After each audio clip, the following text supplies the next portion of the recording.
Kia ora, I'm Nick and welcome to the session on goal setting and routines with Anna Simcic. This session is part 2 of a series on well-being with Anna, and in this session we'll be looking at the power of routine and using routine to achieve your well-being goals.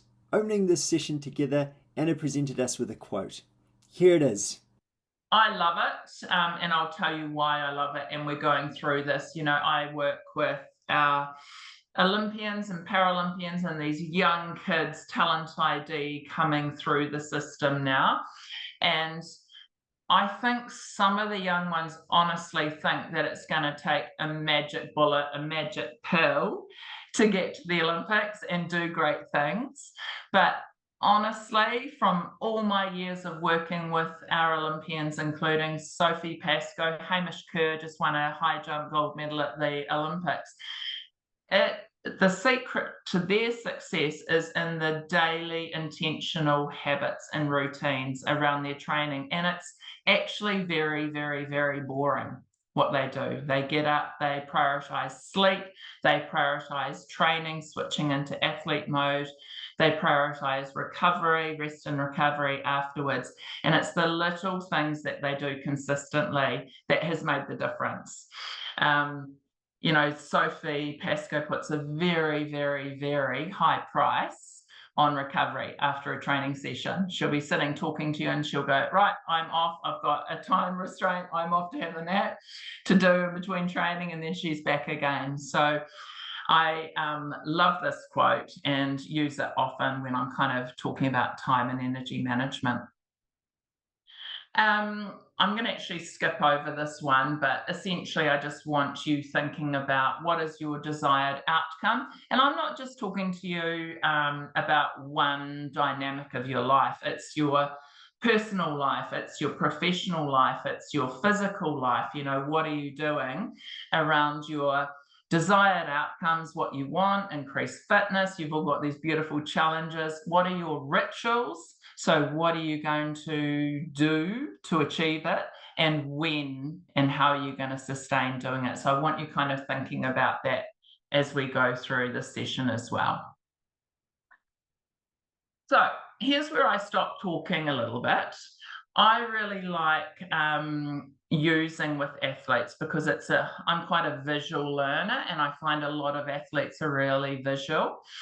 And I've pulled up a bit of a chart here that I use with athletes, but I'd like you, I don't know if you have pens and paper in front of you, or you can just do it mentally in your head, but to do a little bit of a stock take and using this traffic light system. So the red is you're not doing enough.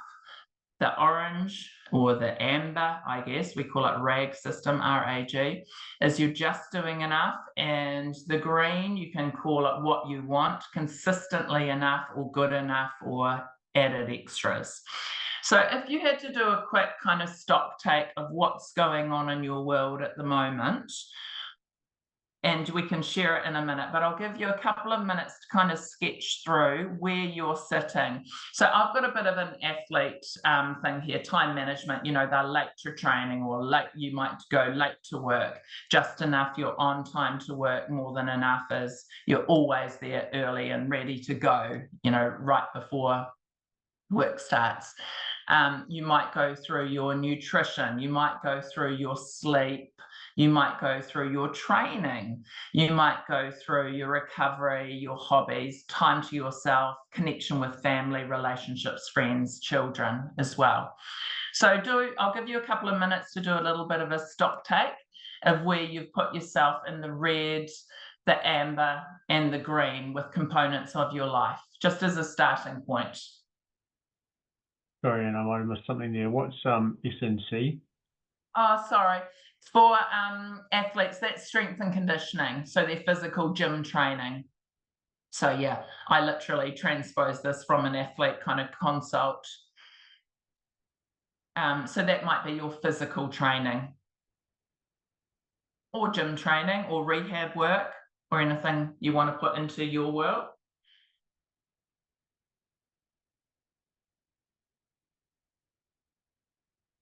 So Would anyone like to share where they're at or what they've written down? You could share your greens, you could share your ambers, or you could share the whole lot. Anyone kind of brave enough to kick us off? David, I can see you're gonna. Nick wants to as well. You go for it, Dave. You go for it. I'll go before you because I think you're going to have more greens than me, Nick. No, I actually haven't got any greens. I just feel like I'm either not doing enough or just enough of lots of things, all my things in my life, yeah, with family and work, and yeah, just kind of just doing just enough in lots of those, and actually not enough in some others. So Yeah. that's kind of where I'm at. Yeah, Yeah. there'll be something I could find a green in, I suppose. Yeah, if I thought about it long enough. Yeah, and this is why we're just starting this at the beginning, because we're going to go through, routines and habits. And I want you at the end of the session actually writing down what each component looks like for sleep, training, personal relationships, time out, all of that stuff. So we'll get a chance to do that later or to start scripting that. So David, thank you. Really appreciate your honesty. And I think if I had done that at the moment, I'd be sitting in the red and the amber as well, in all honesty. Yeah. What about you, Nick? I'm mostly in the red and the amber right at the moment as well. I think just with the aftermath of that flu and then a flare up at the moment, a lot of quite key things are in the red. But comms, I feel like, or communication, I feel like is something that to do reasonably well, so it sits in the green. But yeah, otherwise, yeah, pretty much everything's amber or red. Oh, thank you. Jodie, do you feel able to share? Yeah. Sorry, I was just making some dinner before. That's why I turned my video off. Right, go for it. So I'm the same. Like, yeah, communication is a strength of mine. It is pretty much the only way I'm surviving right now. So that's the only thing in the green. And then, yeah, everything else is an orange or a version of red. Yeah. Nice. And Duncan, I can't see you, but I'm assuming you're there. Right, yeah. Can you see me? Yeah, I can. Yeah. Oh, okay, cool. Must have timed out. Yeah, no, I'm sort of the similar. The only in the green though is probably, and I get told this, is like more than enough exercise. I probably do too much, and then that leads to not enough recovery.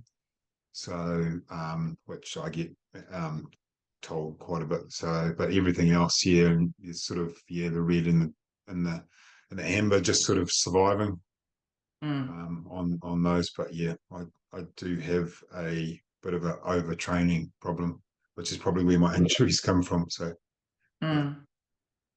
Cool, thanks for sharing that. And like I said, I'd like you to get to the end of the session and you're actually going to write down everything, or you're going to start writing down, because we're probably not going to have enough time to do it in this session, everything to do with the training. What does not enough training look like? What does just enough training look like? Just it's enough, it's not great, it's not. And what does consistently good or great look like? And look, I've done that with a lot of our Olympians and Paralympians, and it's a very, very effective, easy way for the athlete to get very, very clear on, like, sleep's an easy one. Consistently good for an athlete is 8+ hours for most of them. Just enough. It's like, okay, we can get by. They know, on a weekly basis and do their training without injury, maybe 6 to 7, but it's not ideal. And then the not enough, anything under 6. And so they can do a checklist every single day or every week. Where am I sitting with this? Where am I sitting with this? And that's what I'd like you to do at the end of the session, over the things that matter to you as well. So we're just going to start with that Stocktake, and thank you for sharing. I do appreciate that. And yeah, like, I'm the same as you guys, in the red and the amber as well at the moment, for sure. And I think as we get up to our stress spots or our health declines in any way, we slip back for a lot of it, and it takes time to rebuild and get those routines going again. Okay, so behavioural change has to be intentional, and often the start is the hardest part as well. These kids go, I want to train, I want to do these things, but they don't know how to get started. So it's obviously the path of least resistance, but we've got to all start somewhere. I love this quote as well. I'm big on these quotes that have meaning. So a lot of stuff happens to us in life, and we can't control what gets thrown at us in our life circumstances a lot of the time, but we always have control over our attitude, our approach, and our response to what happens to us. Classic one, Nick, I think I've spoken to you about this before, is after the earthquakes, and many people had houses wrecked, or kids were traumatized at school and split from parents and all the rest of it. And it was, none of us had control over Mother Earth, but we all had the ability to control how we then behaved in our response to it. And it was intriguing to me to see people's responses afterwards. Like, I got the hysterical giggles, like at the next door neighbour, because she was in the shower when the earthquake went off, and they were elderly neighbours, and they came down to check on me. I was in my house with my 2-year-old at the time, and they came down to check on me, and he was waddling down the drive, and his wife was wrapped in a duvet. And next minute there was a massive aftershock, and we all dropped to the ground, and duvets came away, and she was started, absolutely started, kind of spread-eagled on the drive. And I remember just hysterically laughing at the absurdity and the fear of what was actually happening that we had no control over. But I got the giggles because it was the only thing I could do. So ridiculous. So I'm sure, you've all had things that have been thrown at you, and we all get things thrown at us all the time, but we can control our response to those events. I also like this. I'm not sure if I included it in the last presentation, but I thought it was really appropriate to pop it back into this one. I'm terrible with pronouncing her name, Sonia Lyubomirsky. We'll just say it fast so I don't get it wrong. But she has done research. This is an exceptional book. I don't know if you've read it before, The How of Happiness. It's brilliant. It's a brilliant book to read if you want to dig down deeper into it. But she's come up with this happiness pie. And our genetics account for 50%, obviously, is the pie graph. Our external circumstances, 10% of our happiness. So things that happen, or even things like buying a new car, buying something new, and we're happy for a little bit, but it's short lasting. It doesn't last for long at all. But significantly, and it was way higher than I ever thought, our actions and thoughts account for 40% of our happiness. Now, I've been talking to my young 16-year-old about this a lot at the moment, because she suffers from a bit of mental health stuff. And I'm like, happiness isn't the big stuff that you want to happen to you. It is those really, really small, they probably think as children, insignificant things that add up to your happiness. So laughing with a friend, looking at the sunrise, feeling the sun on your face, walking outside, breathing, eating good food, all those things amount to happiness as well. So I just wanted to throw that at you today before we go into the next part as well. So last time we talked a lot about well-being, and I think we got up to some of our daily habits. So the key to well-being lies in our daily intentional activities. So like we just talked about with athletes, it's not just one good training session and 10 terrible ones. They're consistently good training sessions. So living in the green zone a lot of the time. I really like this. My friend who's a clinical psych talks about this all the time with micro steps. They are tiny steps that are a challenge to you, but they're too small to fail at. So tiny steps that Yes, it'll stretch you, but you know you can't fail at. On top of that, make it small. If we try and jump from the bottom of the ladder up to the top of the ladder, we're often going to miss a few steps and slide back down. But if we just take one small rung and one small step at a time, we are going to get to the top in a good amount of time, even if it's a little bit slower. So what we also know is habits are easier to change when your environment supports you and when you set that up. And also we want a ratio of 5 positive emotions to 1 negative emotion as well. And positive emotions are things like gratitude, joy, compassion or empathy, social connection. And we know when you tap into those positive emotions, the process of habit and change is sped up as well. And if you can get people on your team contributing to it and celebrating it with you. How many of you guys do peaks and pits or highs and lows or gratitude every day? I do it sometimes, but not every day. Yeah. Yep. What do you notice when you do it, Nick?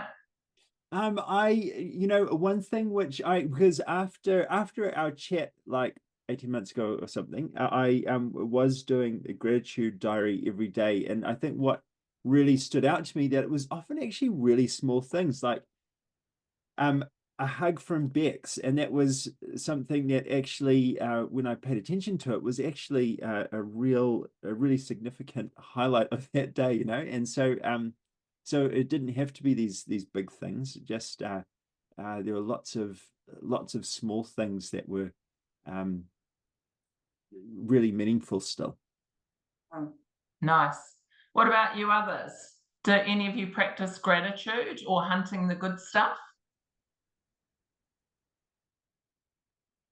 I've been like super intentional, like in regards to journaling and stuff before.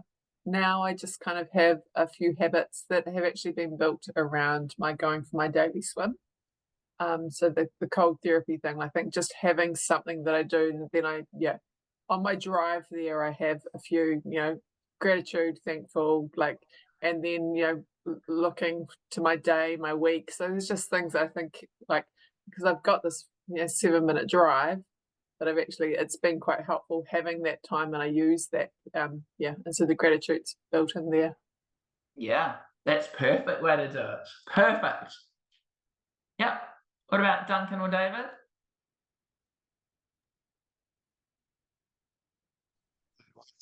Journal, but not regularly. So I should do that more often. I think probably more when things are a bit harder, I write things down. But yeah, I need to be a bit more consistent with that. It's good to get those thoughts down on paper, and then you can move on. Yeah. So I do that. Nice. I think my wife's actually better at it than I am. So she's good at the meal table, getting the kids to talk about what was something that made them laugh during the day at school, or what's something you like about the person on your left-hand side at the table. Funny things like that. Yeah, but those are quite cool little family moments. Yeah, that's perfect. I don't know if any of you have tried asking your children or asking each other, your partner or your friend, what have you failed at today? It's a bloody great conversation starter, and it shocks children a lot of the time, but it's that growth mindset. It's all okay to fail and to make mistakes and to learn and grow and get better with them. And we often talk a lot about that in sport. We learn more from our failures and our mistakes than, when you're successful all the time as well. So that's actually a really good one to throw into the dinner table conversations as well. What did you fail at today? Well, once in a blue moon, not every day.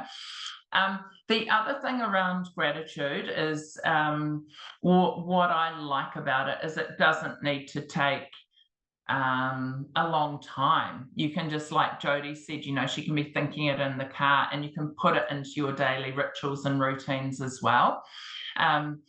Another way I really like to frame it up is what went well today. So even if you've had a really shitty day, a really miserable day, I'm absolutely certain that you can find 3 things. So I do the dub, what went well, 3 things, 3 good things, hunt the good stuff. My son was overseas, pardon me, last year, and he was having a really, really hard time. And I made him write to me in a WhatsApp message the 3 good things at the end of each day, because he just wanted to get out of there and wanted to come home. And we were like, no, you've made a commitment. You stayed there until the end of it. And so he had to tap into the good things amongst all the bad things as well. So it doesn't need to take a lot of time, is what I'm saying. Again, we're getting to this point of consistency over intensity. A lot of people go, I want to go on a diet, I want to get fit. This is classic kind of, you know, societal kind of, you know, language going on, and they go for a big old run, you know, first day at it, or they might go too far or too fast, and then they don't do it again because it hurt, or they got injured, or that, you know, whatever. So again, those micro steps of consistency, smaller steps, is way better than intensity, really. And again, I think you get there, you generally get to your goals and you get what you need with consistency over intensity. I'm going to show you this recording if it's going to go, because it's got some beautiful messages in it, and it is going to save my voice for 5 minutes, and we'll see what you think of it at the end. Hopefully it's going to work for us. You guys hear that? Just snippets. Oh no, sorry. But would it be possible to grab the link for that off you, and I can send it out?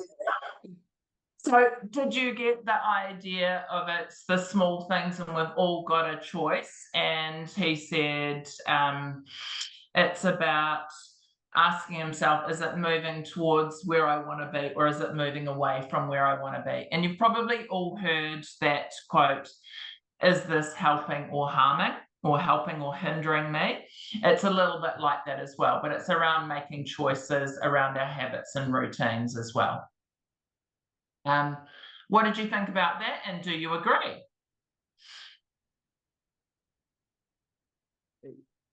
Yeah, I thought the that whole thing of making a the whole thing of making a decision, or just being conscious of what's happening, so that you are aware, or is this moving me towards my goal or the ideal person or whatever, or not. It's quite hard to live in that headspace, I find. Yeah, it is, isn't it? Mm. What do you others feel or think?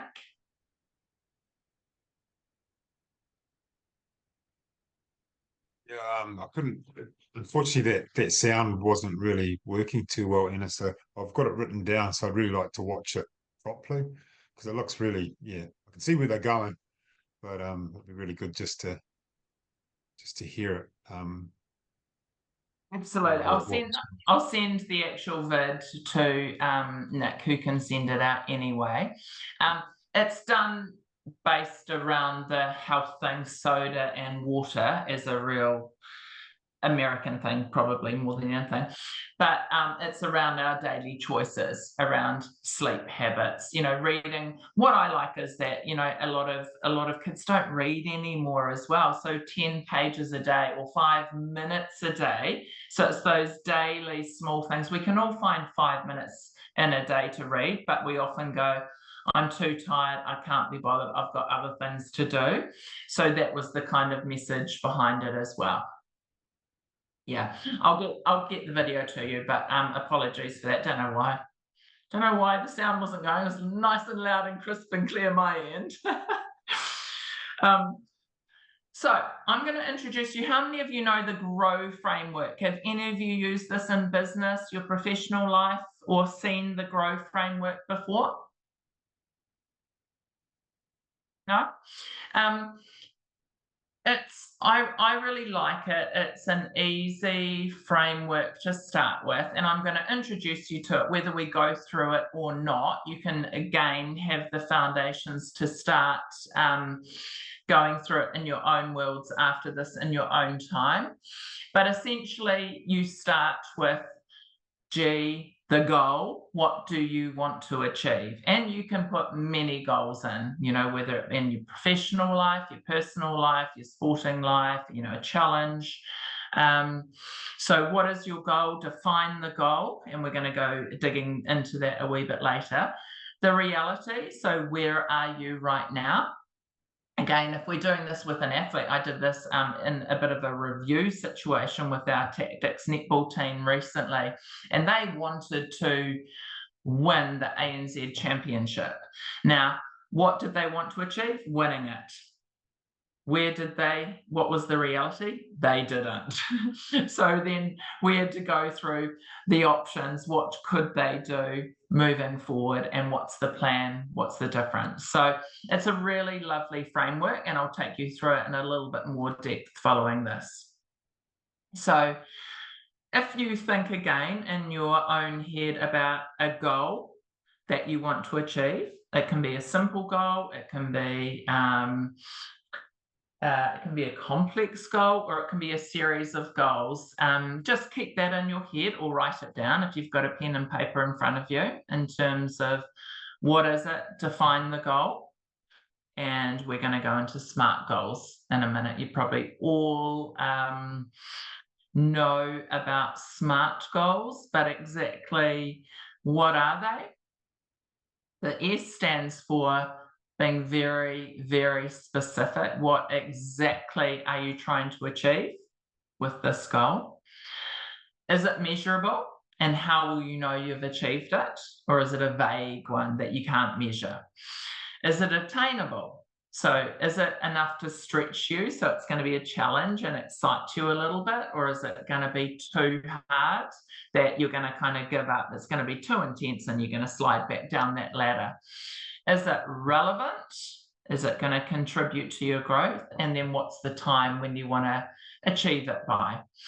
And we often talk with athletes around seasons. What's the season for your goal? And it's a little bit easier for athletes because they might go, the summer season or the school championship or the Olympic Games, or the national champs, whatever it may be. But you can define your own season as well. What is the season? Is it now to the event? Is it 6 weeks? Is it a week? Is it a month? You can define the season for yourself. The next one is being, it's just breaking it down a little bit more. So being really, really specific and asking yourself questions. That's why I like this slide.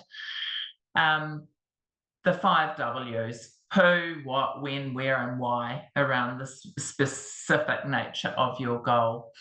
And then tracking the progress so you know that you're on track with your measurable part of the goal. Is it achievable with your current situation, or is it too much of a stretch for you, or is it not hard enough? Is it too easy for you that it's not going to challenge you? Again, the relevancy, this is really important. Is it worthwhile? And yeah, what's the meaning? That's bringing in that meaning and purpose for the goal as well. And then the time component as well. So again, naming the season and naming when you're going to achieve it by. Is it that challenge, like the physical challenge that you explained that you're going to do? Duncan, you said you've got 3 swims lined up. That's awesome. But you may break down goals for each swim, or you may have an overarching goal. And breaking it down that way is the really good starting point. So again, breaking this down to the goal, the reality, where are you actually now? Are you healthy? Are you fit? Are you doing the training? Are you starting from ground zero, or are you starting from a good, healthy position? Again, I don't know what you're defining your goal is, or whether you've got many goals down here for professional, personal, and a physical kind of goal as well. Options, this is the O part of the grow model. What could you do? So what are the opportunities and what are the options? And you can also then look at some obstacles or barriers, which I'm going to take you through in a little bit as well. And then the will. What is the plan? So script out a little bit of a plan with specific actions. And what will you do now? What is the first step in your plan to get you on the way if the starting point is the hardest thing to do? So have all of you kind of got a goal that you want to achieve or a season that you want to achieve? Nick, you're nodding away. Yes, I've got a I'd really love to climb Mount Rolleston, which is in Arthur's Pass, and I had been hoping for that this season, this winter, but I'm just not quite sure now in terms of post-flu, but maybe in spring. Yeah. So if we take you through this model then. Yeah. So that's your goal. What's the reality? That you've had the flu? I've had the flu, and I know that I can walk about 4 hours at the moment, and I'd need to be able to do. I think Rolleston's maybe a sort of 14-hour day or so, so a reasonably, yeah. So prior to the flu, it was within. I could do it, but yes. So that's your current reality. So what could you do? So I thinking could about the different postpone it a little bit to make it Yep. Achievable and just get a bit more recovery. Or I could choose a different peak that would be a similar difficulty, but climbable in summer, where Rolleston isn't climbable in summer. So yeah, there's a couple of options. Nice. And then it's around mapping out a bit of a plan. Yeah. And first steps. Yes. Yeah. Yep. And just getting a sense of how quickly this flu and flare up will clear or not. Yeah. Nice. Awesome. Thanks for sharing. Any of you others have any kind of goal? I know we're simplifying this tremendously at the moment in this space, but anyone else want to share a goal and around this grow model that you could work towards?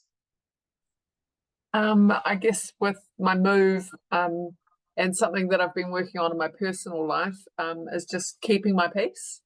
And so, yeah, so my goal would be to keep my peace at each step of the process of moving house. So being super intentional about that would be my goal.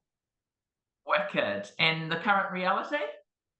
The current reality is that I can do it, but so then the stretch is that I haven't done it in this sort of context before. Like before I could do it sort of 60-70% of the time, but now I've been able to apply it in work contexts when things, when life throws you curveballs at work and that sort of stuff, or in the day-to-day. So this is more of I guess this would be the first event that I'm aware of that historically, so my MS started after a big house move. So so there is this level of nervousness, even just in the mind, to do with that because of that historical context. So I guess it makes it a super meaningful goal. Absolutely. Yeah. And so then going through the O, what options do you have and who can support you? So I guess my options are just doing some of the work around the breathing and the phrasing and the self-talk, and then making sure I've got a big support crew around me so that I'm not overloading myself or putting too much pressure on myself. And high communication, and then just even like you were saying before, the little steps, breaking things down into small tasks and giving myself enough time so that it's not a big burn at the end. Yeah, absolutely. And what obstacles could trip you up as part of that O? I guess if I'm relying on people and then they let you down, so having more support than's required is kind of as part of my plan in regards to the backup for that. Yeah, Yeah, smart. backup on your backup. Yeah. And then the last part is, what is the plan and what are the first steps of the plan? So I guess in my mind I've got a list, but probably writing that list down would be helpful, and that'd make my achiever quite happy too if it was written down. So yeah, so just writing down that list that I have, that would be the next step. Because I've got a mental plan. But then also I guess having the plan, like I was saying, writing down, choosing those phrases now that are going to get me through. Like I've used a few already in those other work contexts, but choosing some really specific ones for this time. Wonderful. So yeah, actually putting it onto paper is very, very smart move as well, because you can hold yourself accountable to it, and it can be a checklist as well. Thank you for sharing. That's awesome. What about you, Duncan or David? Anything to share? Yeah, mine's a pretty long-term goal. I've had it for a while. Sort of suppose it's speeded up with the oncur or the onset of MS. But I've wanted to explore New Zealand a lot more, which I haven't done. So I've already sort of started to put my goal, my plan into place. It's pretty long term, but there's little steps that I've put into place, which is I've got 2 years to go before my youngest finishes high school, and then she's going wherever she's going to go, which gives me that's my most important option at the moment, or to do that. But once she's gone, then I've got a little bit more freedom and time. My folks and I are going sharing in the purchase of a camper van, so that'll be coming along. So I've got all these little steps in place. But I've just my first goal is just to get my daughter. She has some health issues as well, mental health issues, to get her through high school, and then move forward from there. So yeah, it's quite a long-term goal, but in hindsight, it's actually probably I'm wanting it to happen a lot quicker because I don't know what the future holds. Yeah. And actually, really good point. You've got this long-term goal. And again, it's no different. Our athletes at the moment have finished this Olympic cycle. They've got a 4-year goal now to go to the next LA Olympics coming up, and beyond, actually, to Brisbane. So we often work in long-term goals, but then it's a matter of breaking it down to those things that are actually going to ring your bells, and maybe do a little bit of adventuring closer to home as well, Duncan. Yeah, certainly. Yeah, we do that. We do that already. We explore the YTACs, we do all those sorts of things. We mountain bike. So it's all those steps, and then just making those steps a little bit further outside of all. Yeah, more adventurous, right? Yeah. So yeah, absolutely. Awesome. Hey, thanks for sharing. That's wicked. What about you, David? Oh, just a quick one. Everyone's got these really awesome ones, but I was just thinking, it's been noticeable for me, I think, when I've had periods of good sleep and being self-disciplined about getting to bed early, how much better my days after that are, and how that's kind of cumulative. And then if I have periods of being a bit lazy and scrolling and looking at my phone too late, or watching TV and just I want to watch the end of the episode, even if it goes to after 10 o'clock or something, just noticed that is really bad for me as well in terms of energy and fatigue and stuff for the next days or few days. So yeah, just being disciplined around getting the screen off, from 9 o'clock, and starting to wind down from them, and trying to be asleep before 10 o'clock. So giving my body, that's my thing. And just thinking about, just got to talk to my wife and say, can you remind me to make sure that the screens are off from 9, and so then I can wind down, all those sorts of things. Yeah, so there's a few steps to take, I think, to make that happen. Yeah, that's so true as well. And I know I'm doing quite a bit of work with teenagers at the moment, and I'm horrified at the lack of sleep that those kids are not getting. And it's mainly due to screens and scrolling and just the addictive nature of it. And they're not putting a high price on that sleep as well. It's crazy, crazy. And actually, that's going to be a really good one for you, David, when we do that red, amber, and green at the end. You can go what the red looks like, not enough, or not getting off your devices enough, and how you can do about it. So yeah, keep that in mind as well. Awesome, thanks for sharing.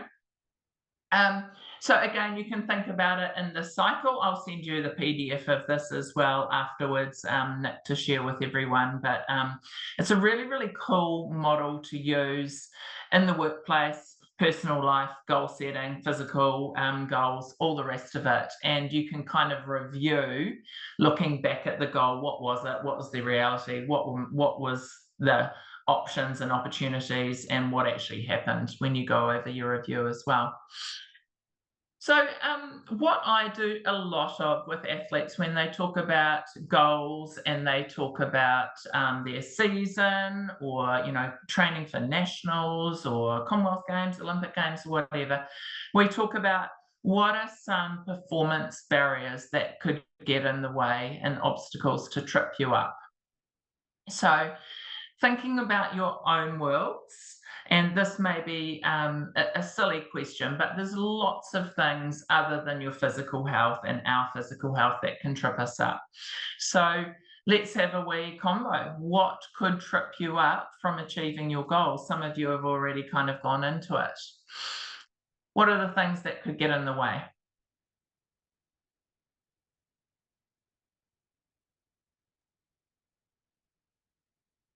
I'm happy to start. I think that for me, one of the temptations I've often struggled with is trying to plan something quite big. So going for that sort of that ideal outcome that I want to sort of make happen quite quickly, rather than just accepting the fact they'll take quite a while to build up to it.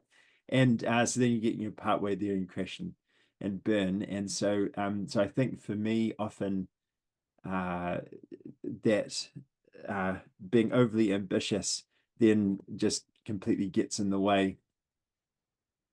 Awesome. Yeah. Good honesty and vulnerability there, Nick. Nice one. What else could get in the way?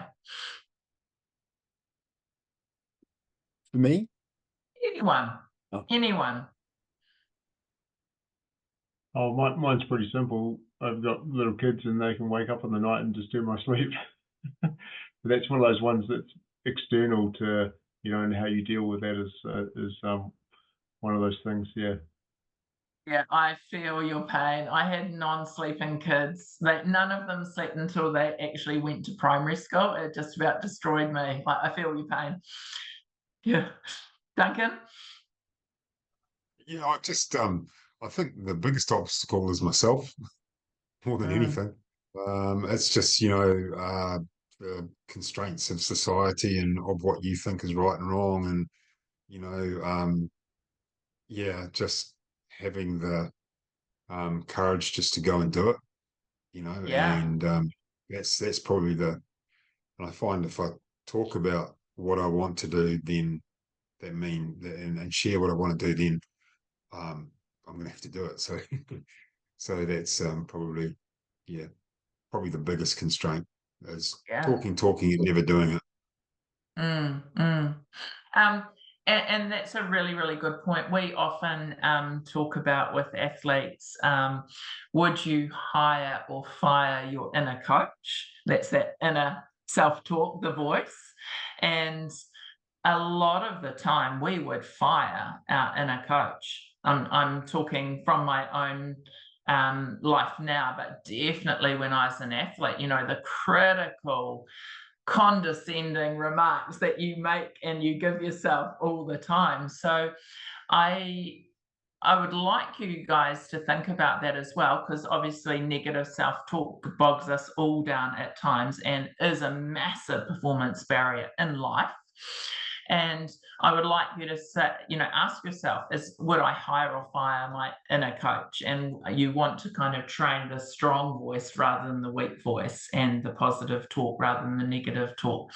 And another way to think about it as well is, if you were talking to your best friend or your child, how would you talk to them? Because most of the time it's 100% nicer than the way we talk to ourselves as our inner coach. So it's a nice little reminder as well. Jodie, have you got anything? Any performance barriers? Sorry. Yeah, I'd say other than the people letting me down is just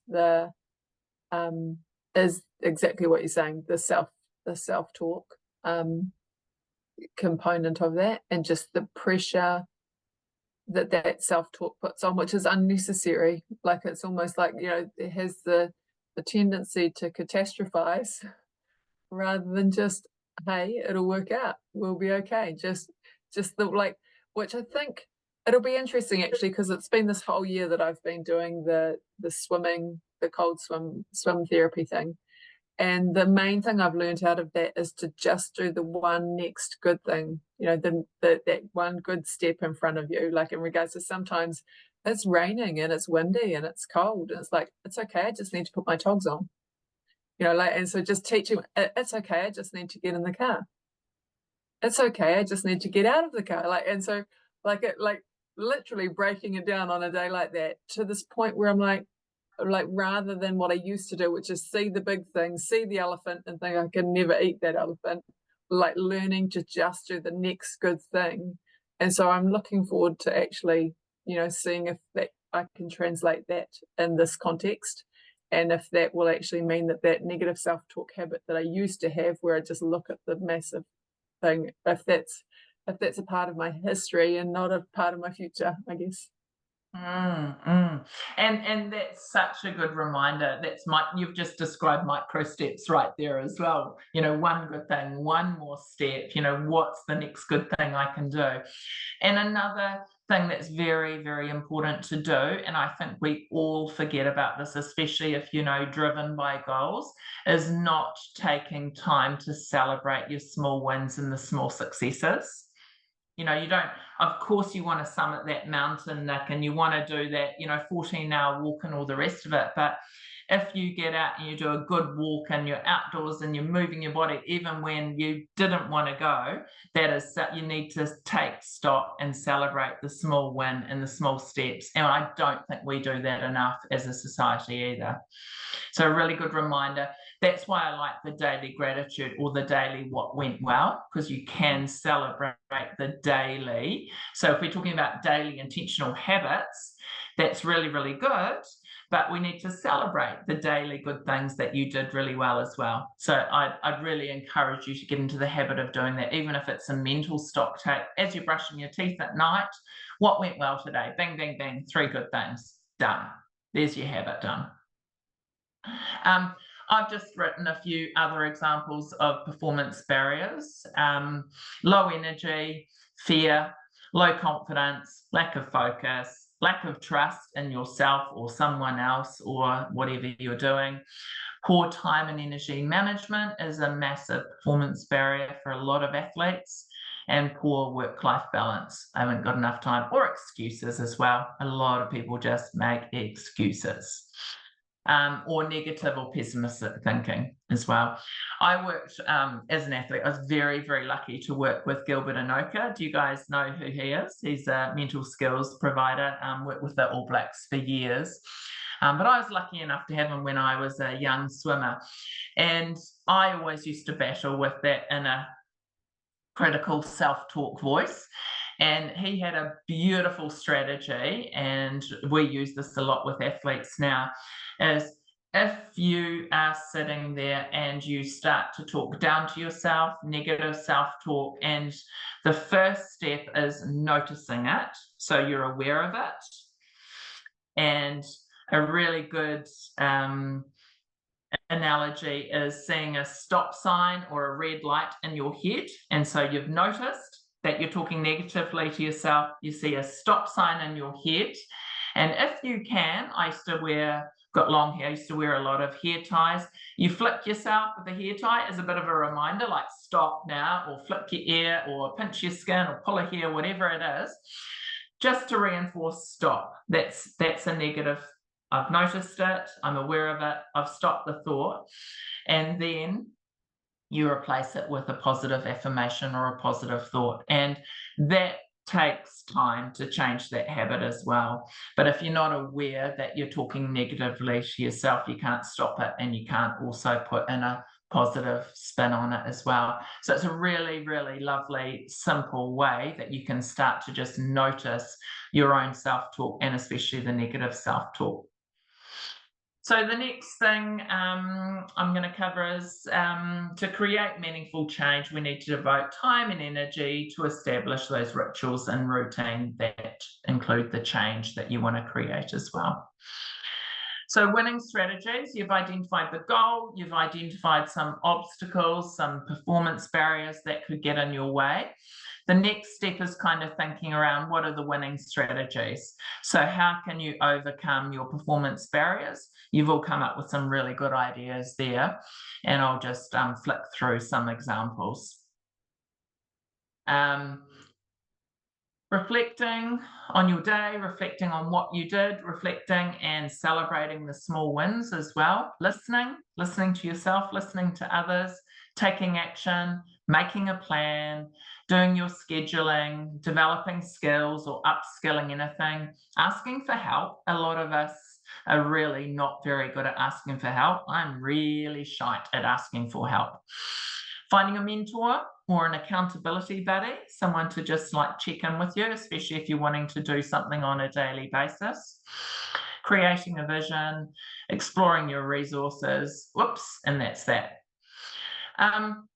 Any comments around winning strategies or ideas around your own winning strategies to overcome your barriers?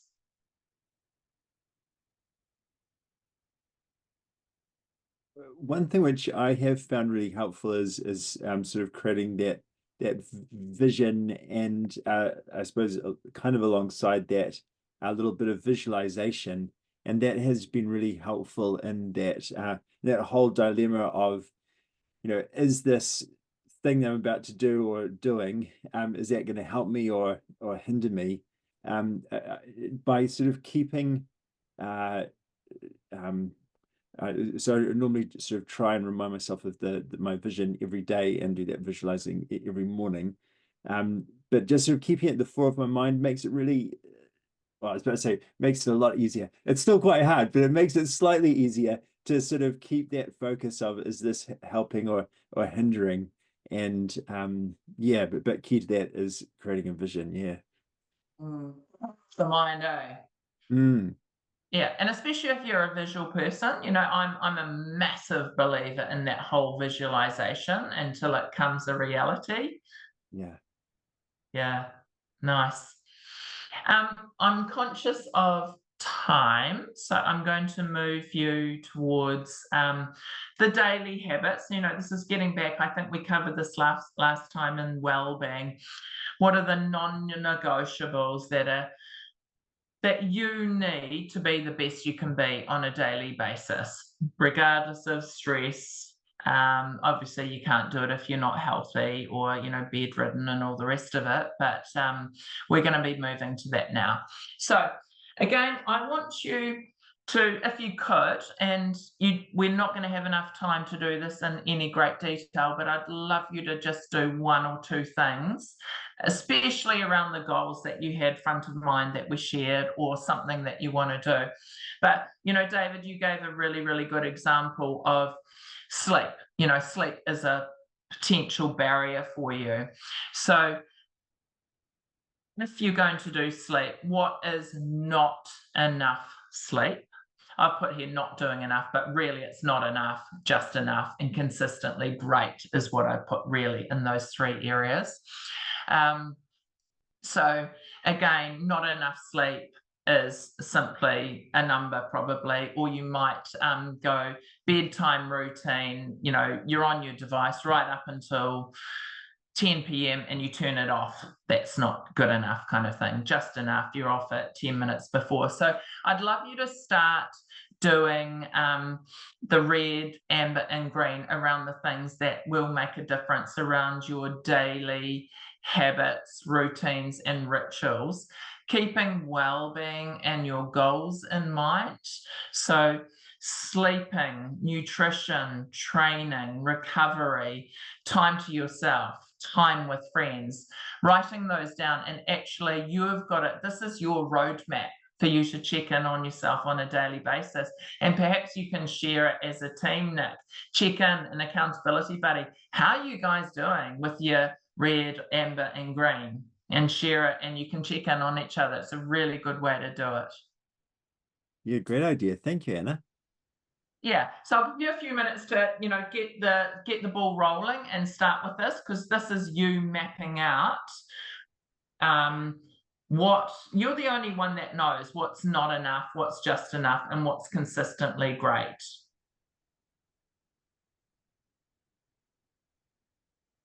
And Duncan, if I can jump in here, I know you said before one of the things is overtraining. So what is the living in the green like for you? What's the optimal level of training that you're not doing too much and not enough?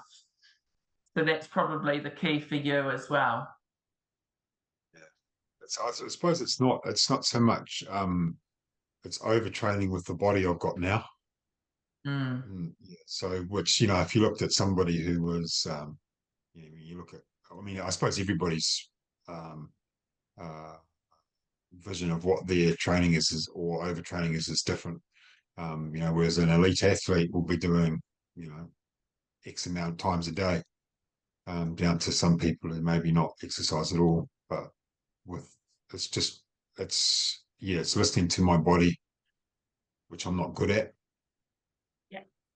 Which with the MS, which then creates, because I have weakness in the left side, that then creates injuries because I just keep training it, don't listen to it. Yeah. So if you take that, sorry to put you on the spot here, if you take that, like listening to your body, where would that sit? Would that be, and what does that look like when you listen to your body in the green? And the others can chip in and help you with this or have their own advice. I'm very bad at when my body's telling me it's not doing well, I will train more to try and I don't know, get rid of those aches and pains, or thinking that's what I'm doing when I should really be resting. I know I should be, but the mental barrier to do that is massive in myself, because then that means that I'm showing weakness to my MS, which is not right. I know that, but it's a very hard thing to, in my brain, to overcome. Yeah, Jodie. I was just going to ask Nick, from obviously you have lots of contact with lots of people with MS. Is that pretty normal? I feel like everybody who I've talked to who has MS, that is part of the journey. Is actually there's this massive part of this mental game that is we've all pushed ourselves too hard, and our body has said no. And now that it's that choice, that's part of the work from as soon as you have that diagnosis, is the new mental game, because you can keep thrashing yourself, but your body's going to keep saying no. And so it's is that actually part of this condition? In my experience, definitely, and from the people I've spoken to, and it seems like often there are two things happening. Either people will be desperately trying to take control of their health, and so they'll be push to try and exercise some control over it, or they will be just not willing to change, or maybe post-diagnosis, as a kind of so it seems like there's this impulse to control, or impulse to kind of just continue with the status quo. I think I've made I have made changes, like say for Yeah. instance, the time I swim doesn't matter anymore. The distance I swim doesn't really matter anymore. It's about doing so I've made some massive changes within those, which takes, which takes a huge amount of mental strength and willpower to do. But it's still I think it's always going to be a process of that learning and of what your body's trying to tell you, and your brain trying to say, well, yeah, you need to listen to it. Mm. Yeah. And sorry, Duncan, I didn't mean to throw you into any camp there. For me, it's definitely the control thing. Like I need to control it, and so that's the. But yes, I didn't mean to put you into. Oh no, not at all, not at all. And I've always been a go hard or go home person. Yeah. So like this idea that like with my bike, I'm working with the neurophysio at the moment. She's like, so you're going to do 2 hours and then you're going to break for an hour. And then you're going to do another 2 hours and then you're going to break for an hour. And then you're going to do the last 2 hours. And I'm like, oh, hell no, we're just going to ride the whole thing and then we'll just crash and burn at the end. She's like, no, you're not. So, and so like this learning to be kind to myself thing, that's massive. So that really, when you were talking, Duncan, that really resonated with me because like, I'm like, yeah, it just, yeah, I see you, I guess is what I'm saying. I suppose, and I don't think everybody with MS is in this boat we're in. Of maybe it's because of what we've done before MS with our exercise journey or whatever, and so it's a very hard pill to swallow when you have to adjust, but you do, and I'm happy to adjust. But well, yeah, I don't know. Yeah, you got to. I still want to continue on a path, whatever that path may be, with the adjustments. So it's just adapting, I suppose you could say, which is or is never-ending adaptation. So Yeah. Yeah, that's great conversations, and I guess this is the goal, Nick, with what you've created with your charity as well, connection and being able to relate to others and support each other as well. Yeah. At least that's the goal anyway. You're doing a great job, Nick, anyway. Oh, cheers. Yeah, really. Would anyone like to share their red, their amber and green for one or two areas, what you've got down? Because I think the key here, like we said, is whether you support each other daily or you've got a WhatsApp group or an email group or a monthly group, you can check in and go, how are you tracking with your RAG system? What have we got? So one of the things that often goes for me when I get a bit stressed or flared up or tired or whatever is stress management strategies like mindfulness and mindfulness/meditation. And so for me, not enough would be, so red would be maybe doing it like less than 2 or 3 times a week. Good enough would be 3 to 4 times a week, but gold standard would be so green would be like 5 to 7 times a week. Beautiful. And what about if we're talking about routines and rituals? How long does it have to be? Oh, that is a good question. Normally I will do 10 to 20 minutes, but that's actually a good question. 10 is probably good enough, but 20 would be better. And that's where you're really going to define and really drill down into the detail of that red, amber, and green and what that looks like. And you can assess yourself, where am I actually living at the moment? Yeah, good nice. question. Yeah. Duncan or Jodie, want to share anything?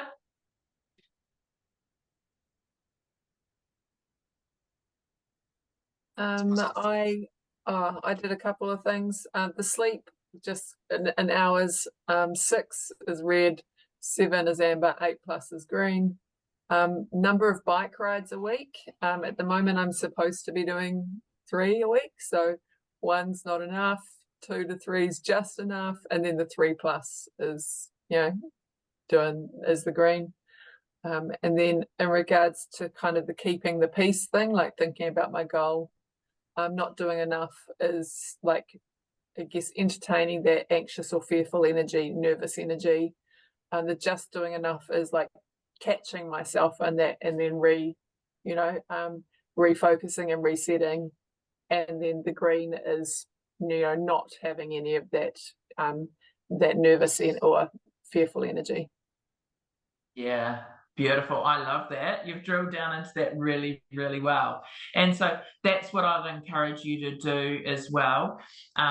Take time to do this little roadmap for yourself based on what's coming up with your kind of season ahead or your goals ahead as well, and drill down into the details.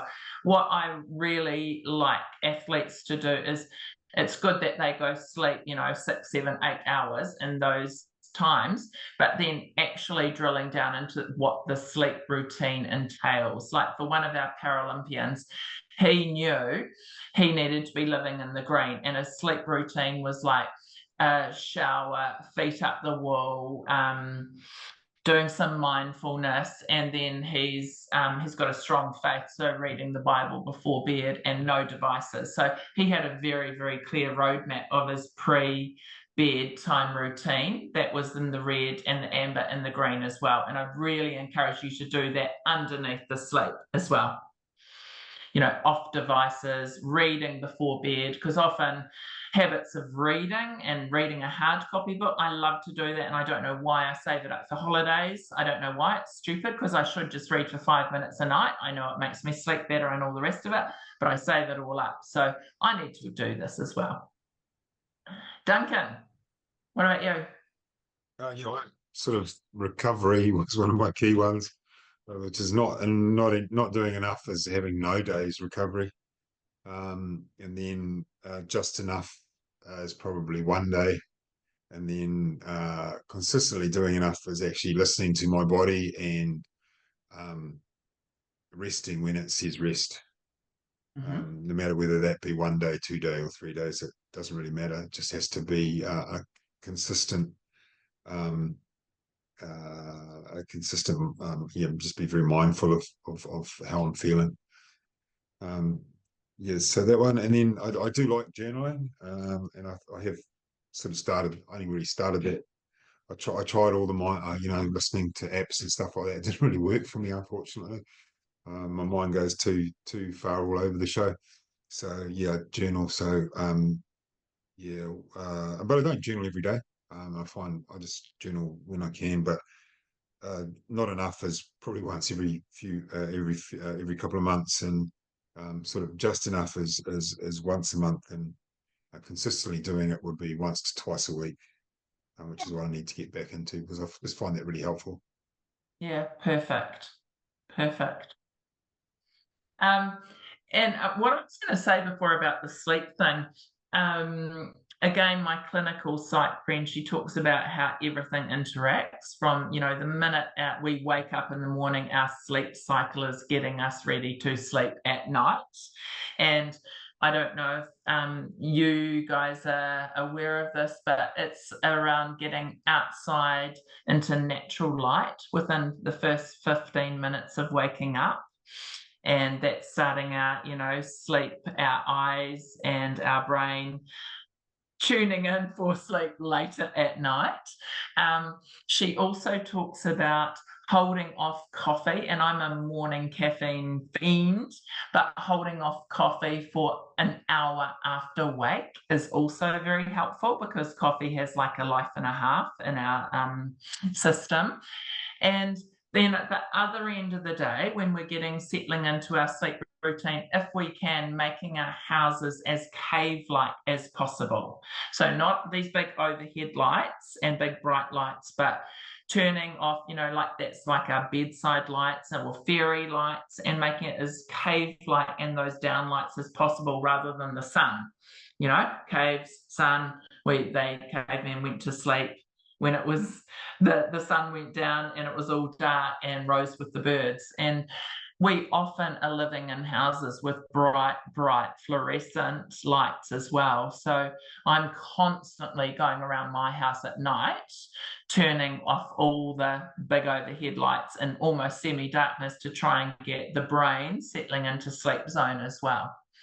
So there's some really cool tips like that to start the bedtime routine and process as well. Obviously, if you've got work to do or your late nights and all the rest of it, that's fine. But if you can consistently try and keep those things and those routines going, and it's really helpful as well.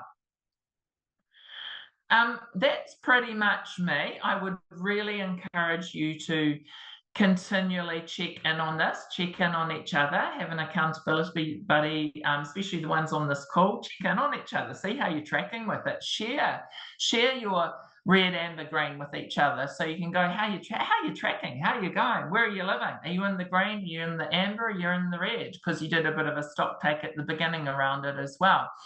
And if you can, find an accountability buddy or just a buddy to check in with and just go, where are we at? Keep me on track. Tell me to get off my phone at, 8 o'clock at night instead of being on it at 9 o'clock at night. And yeah, you can just keep going and drilling down into the detail. And, when you've achieved a goal, you can reset it for any parts of your life. And especially, Nick and I think David had it as well, the flu, starting out again, I'm being very, very conscious. I'm a massive sugar fiend as well.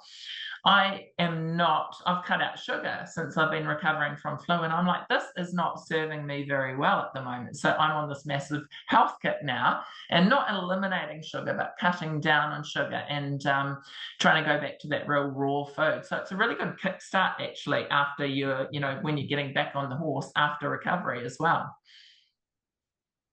Yeah, I was actually just thinking this morning as I was thinking about this session together, I was like, I feel like after a flu or something, at least for me anyway, often the wheels just fall off the wagon in terms of those core routines.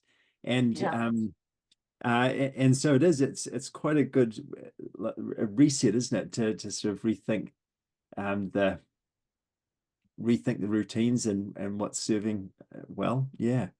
It's a good point. Absolutely. And moving into spring and longer days, we've got more daylight and the promise of good weather to come. That's a big motivator for me as well, eh?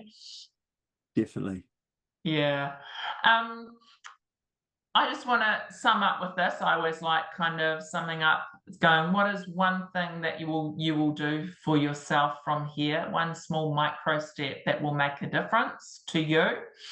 And do you have an accountability buddy to help you with that? So, last words from you all. I reckon for me, I'm going to be just focusing on getting my walking back up and that mindfulness. Nice. Duncan? I'm going to try my best to have rest days, and I've got lots of friends that tell me that I should. So, I will try and be be accountable to them. And also, I think that's great, Duncan, but also be really proud of yourself and pat yourself on the back when you do. Yeah, no, I will. I just think I'm in a it's a weird space where I've sort of got to have to exercise every day. It's got to sort of like it's it's probably a good space, but also it can be like a bit of a overkill space as well, I suppose. So just gotta be let's listen to the body. Got to be kind to the body. Yeah, is this helping or hindering me right now, right today? Boom, boom, done. Yeah, nice. Jodie. Duncan, I just had the random idea that because when you were saying before that your green for your journaling would be 1 or 2 times a week, what about if your recovery days are the days you journal? Like, what if you replace your exercise with something else that's good that you want? That just popped into my mind. Thank you, Anyway, Jodie. It's very good. yeah. Thank you. Um, Not replace it with another type of exercise though.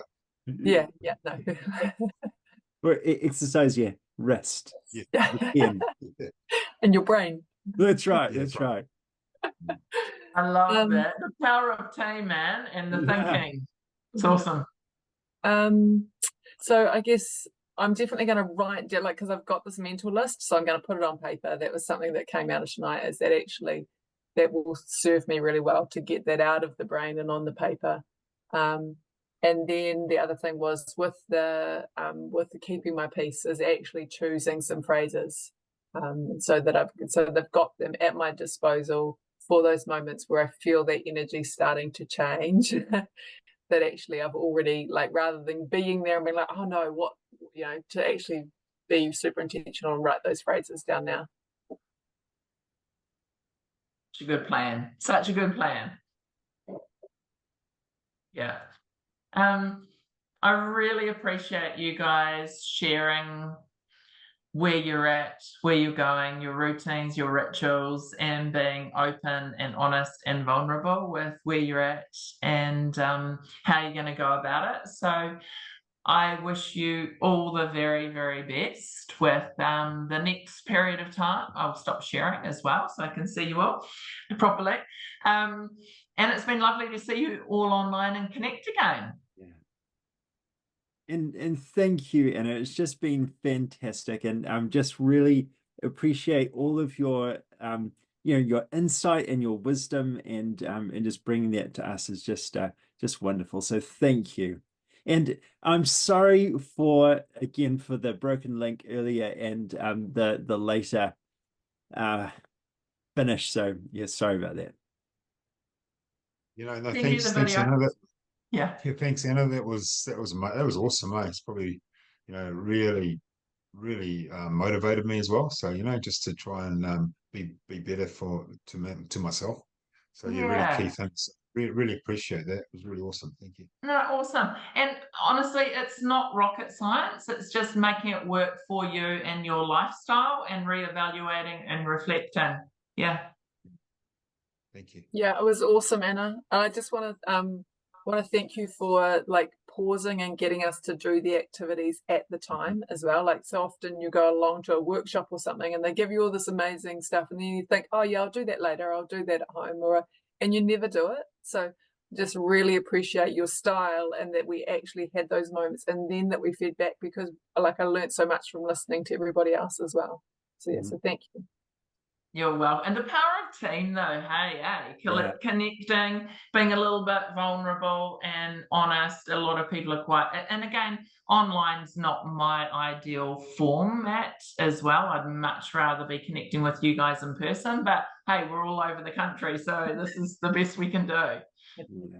Yeah, and I think, Nick, you're doing a beautiful thing by doing this regular connection so you can check in with people, and especially everyone on this call, know what each other has said now. So check in on each other, because the power of is consistency and the consistent checking in and connection as well. Yeah. And I actually hadn't really thought about the idea of accountability partners. And so what I'm pondering is whether I flick out an email to everybody and see if anyone's keen for that as a to get accountability buddies with current and past grant recipients. That'd be quite good. Yeah. So thank you for that idea. It's fun to do. Yeah. You can give them permission to kick your ass. That's great. That's right. That's right. Yes. No. Oh, well, I'm very aware of the time, and sleep is on all the top of our lists, I think. So go well, get some good rest, and I'm sure I'll check in with you again at some stage. Sounds great. Hey, thanks, Anna. Bye. Catch you later. Bye.